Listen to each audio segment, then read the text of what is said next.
Hello again, everybody, and welcome back to another edition of PhilsPhive. I guess no shortage of things going on this week, so I'll just jump in and get right to it. Started out this morning nice and early up at Collin College. They are hosting the Construction Industry Education Foundation's Student Design Build Competition. It's a really awesome two-day event that they're having up there. They've got students from all over the state. Certainly well represented by DFW area high schools, and they're all building structures at the same time up there. One of the really neat things as I was given the safety briefing this morning is I noticed that there are an awful lot of young women that are part of the group there, and not only are they a part of the group, as they were getting going with the projects there, it was really evident that they were the ones calling the shots and they were the ones keeping things organized. Certainly no surprise there, but very encouraging, really neat to see the future of our industry really get out there and show their stuff. So I really appreciate a lot of the Dallas BA members who have stepped up and stepped in as volunteers there to be judges, to just be looking out for their safety, just to be plugged in there and be mentors for them. Really good two-day competition, and look forward to seeing how it works out tomorrow when I'm up there again. Last week was also pretty action-packed. In fact, that's why we weren't able to get a video out there. David Lady, our Director of Government Affairs, David just does an extraordinary job for everybody, and he was at his best last week with the Dallas building code amendments. One of the items in particular that he was looking at was a more sensible approach to EV, electric vehicle ready spaces.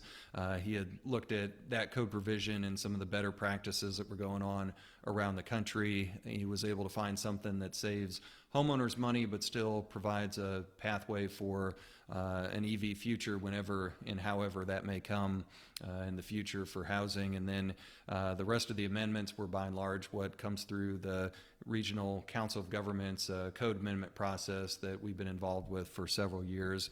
And those model codes add a lot of the continuity and the certainty that really benefits builders around the area, as well as the building officials as well. So pretty productive there. David was able to get our particular proposal in by a 12-1 vote, and that's just a testament to the good work that he does on y'all's behalf.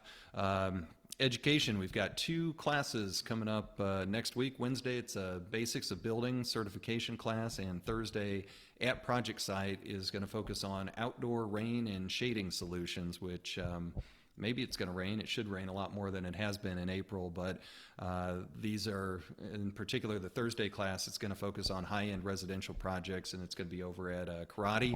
Big thanks to Structure Home Warranty for being the title partner for education, and you can register at dallasbuilders.org for that one.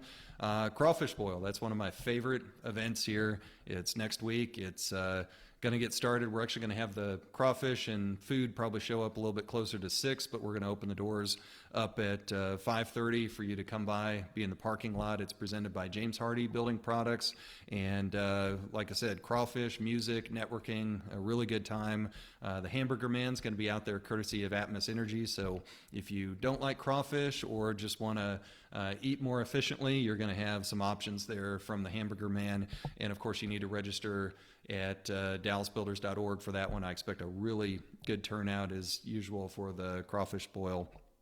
Last but not least, and this is the tough one, and certainly the big news for me personally this week is you probably saw the announcement. I let it be known that I was offered and have accepted a position of vice president with an organization called the Leading Builders of America. They're an extraordinary group that does a lot of great things in the policy arena for the housing industry across the country, and in particular some of the largest builders in the country.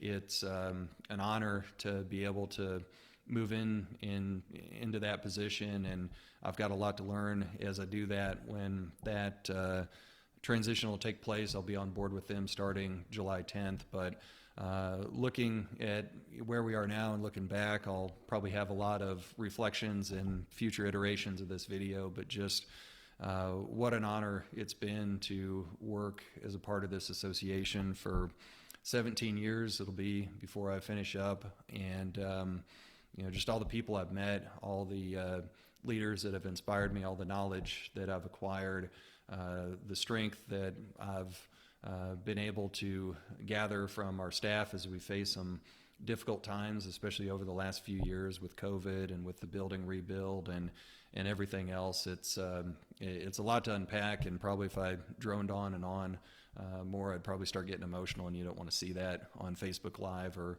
ever really. But it's just been a great part of my life, my working life, and Heidi too. Just being a part of the family here, and the good thing is I'm going to be able to stay in Dallas, and so I'll be checking in from time to time at some of the events, because I'll just miss you all too much, and I want to catch up and see what's going on, because I know this association's poised for a lot more, and I look forward to seeing who can step into my shoes and help that happen. And speaking of, I know our board of directors will look at getting a task force authorized to look at my successor and try to find them and get that taken care of as quickly and as diligently as we can. So there'll be more information coming from them on that in the near future. But it certainly has been an honor over the years, and especially the last few years doing these videos. I've got a few more left, but I know the association has big things still in its future, thanks to our staff and thanks to our leadership. So for now, I'll leave it there, but appreciate you as always tuning in to PhilsPhive on Facebook Live, and I'll talk to you next time. Bye.